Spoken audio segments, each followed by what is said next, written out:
Let's dive into the discussions shaping the nation. Agus is naya plan an Oireachtas bag na €11 million eiclin sar tíhiachta nua an pasta wrenchlis an ara tíhiachta tan pobl inta faraga mar jalar seo agus ní horga rahau seo rei ní féidir le dunne bí an chasas seo hasan agus ní horga ní rahau leis eliascan cória tánaiste €430,000. That's the off-the-wall salary that your government is planning to pay the new housing SAR to come in and basically job share with the Housing Minister, James Brown. A few words have already been written and used to describe this decision. Absurd, extravagant, scandalous has been used. I'll add another one, embarrassing, because that's what the government should be, embarrassed that you were prepared to pay someone nearly €500,000 to take up what is the main responsibilities of the Minister for Housing. The Minister for Housing himself said that this housing SAR will come up, and I quote, with rapid responses from all angles and unlocking housing delivery via a targeted team of experts. Tánaiste, does the Housing Minister not realise that that's his job that he's describing? That's his actual job. It's farcical stuff. The Taoiseach lectures the opposition that this whopping €430,000 won't cost the public any additional money. He says because the government's preferred candidate, Brendan McDonagh, is already receiving the salary as the head of NAMA. But the Taoiseach's claim that the public won't cough up for this gold-plated salary appears not to be true. Because this morning it's come to light that following the winding down of NAMA, which is happening this year, McDonagh is due to return to his role in the NTMA at a significantly reduced salary. So the taxpayer will foot the bill for this madcap salary. Isn't that not the truth, Tánaiste? There has been much speculation as well that Fine Gael aren't happy.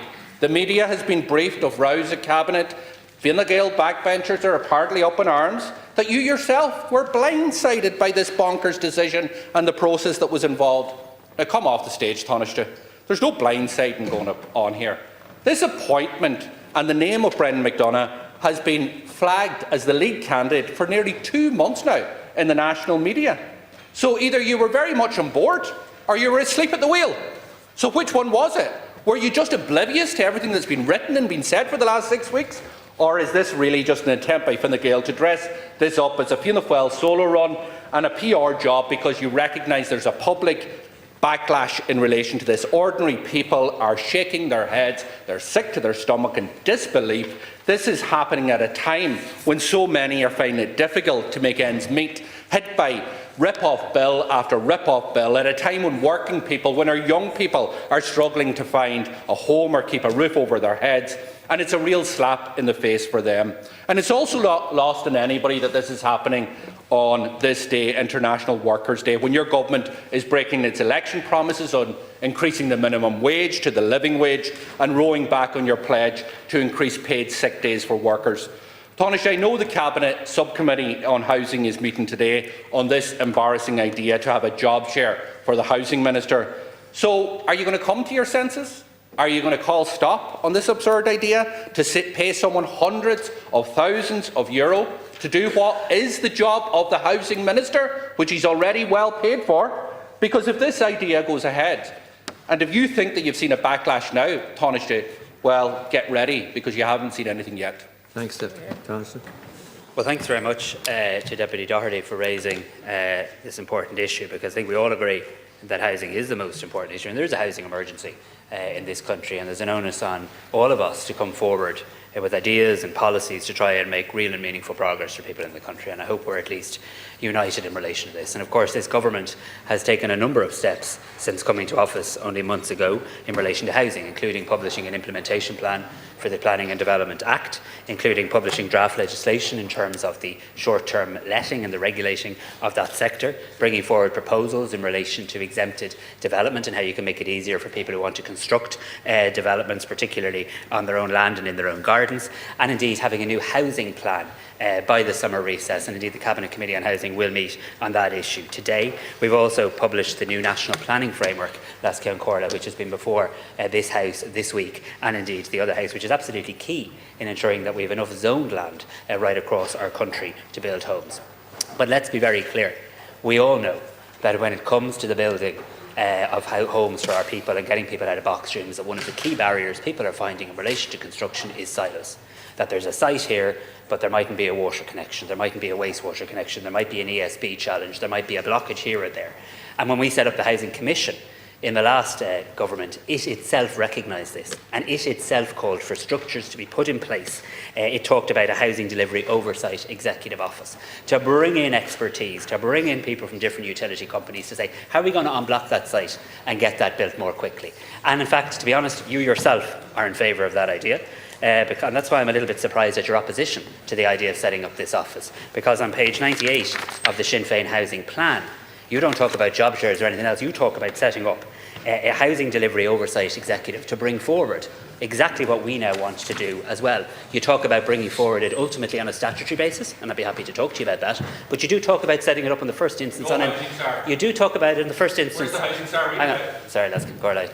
You will, no, sorry, there's no housing czar for us either. You will talk about, you talk about this, you talk about, no, hang on a second. I love the way you love to laugh and joke about the issue of housing. You yourself proposed in the general election that if you got elected to government, and thank God we were spared that, if you got elected to government, you would establish a new office to bring forward all of the different structures to break down silos. That's what you proposed. The Housing Commission proposed that, and you know what? So did the government. And when we got together after the election and formed our programme for government, we said we'd take on board what seemed like a sensible idea. Bring in and second people, bring in expertise, and try to get home building accelerated. That is a good idea. And on Tuesday, at the Cabinet, we agreed to establish that office. Something very similar to you yourself wanted on page 98. That is the only decision we have made. We haven't made any decisions in relation to personnel or pay. No decisions at all. And let me say this, process matters in relation to all of those issues. And we will continue to engage as a government now that we've made the decision on establishing the new office on how best to staff that office. And the overriding objective won't be personality. The overriding objective will be getting the job done, making sure that people who live in the box rooms, their mums and dads' homes, can move out and get their own home. And we're taking on board good suggestions from the Housing Commission. Heaven forbid, we might even be taking on board a reasonably good suggestion from yourself in terms of actually trying to establish a unit just like this. And I'm quite surprised that you seem to be so against it today. Honestly, who are you trying to fool? Seriously, like you just stood up there and barefaced say, there's no housing czar in our plan. Is that what you're trying to say? Do you know what your housing minister went on RTE yesterday? Was it Radio 1 and News at 1 and said, Brendan McDonagh is our preferred candidate. You talked about, there's no candidates, they're not. The idea that there's not been conversations with Brendan McDonagh is absolutely nonsense. The idea that you didn't know about, did you not read the Sunday Business Post 6 weeks ago when Brendan McDonagh's name was? Or what about Jack Horkins-Jones' piece a month ago? Like the idea that you're blindsided in relation to this here is just nonsense. You are proposing a housing czar, you are proposing a salary of €430,000. That's what was on the table, on the cards here. There's Minister James Lawless was talking, a minister at the Cabinet was talking in Kildare this morning, talking about, yes, it's a big salary. This is understood, and yet you're trying to backtrack now in relation to a public outlash in relation to this here. So I put it to you, a housing czar is a daft idea because it is the housing minister should be doing that job in the first instance. But I put it to you, what salary are you willing to accept to pay this housing czar? What salary do you believe is appropriate? Is it 300,000? Is it 350? Is it 400,000? Is it 430? Minister, can you please give clarity to the Irish people in relation to your thinking in relation to this, or will you just wait to see what way the wind blows and then decide to go with it and pretend you were never on board in the first instance? Well, no, I'm very on board for setting up a housing activation office, and I thought you were too. Page 98 of your own plan. Break down the silos. Page 98, it's there for all to see. Break down silos, bring in expertise. I'm not sure whether you read the policies or not, but that's what you all ran in the election on. You all ran in the election, and you said that you ran in the election, and you said that you wanted to establish an office to bring together people to break down silos in relation to housing. That's what we're doing. It wasn't your idea, it wasn't our idea. It was a good idea that came from the Housing Commission. And we're trying to act on that. And the Minister was quite right this week to bring forward a proposal to the Cabinet to move that forward. The only decision the Government of Ireland took this week was in relation to that. Now that the Government of Ireland has done that, we will now decide how best to populate the office. Process matters. I want to understand the process that's followed in relation to key personnel. and then we will address all of those matters and put this together. That is the appropriate way. That is the appropriate way. Of course, people who do a job will be paid a salary, but this isn't about personalities. In the first instance, this is getting things right. And speculation in the media is not how we do things in relation to government. We bring forward proposals, we tease them through, we consider them, and that's exactly what we will do. That's exactly what we will do in the hours ahead, in the days ahead, and we will get this right. But a housing activation office to break down silos is important, and getting the right people in place is also important. Thank you. Like, share, and subscribe, and let us know your thoughts in the comments. We'd love to hear from you.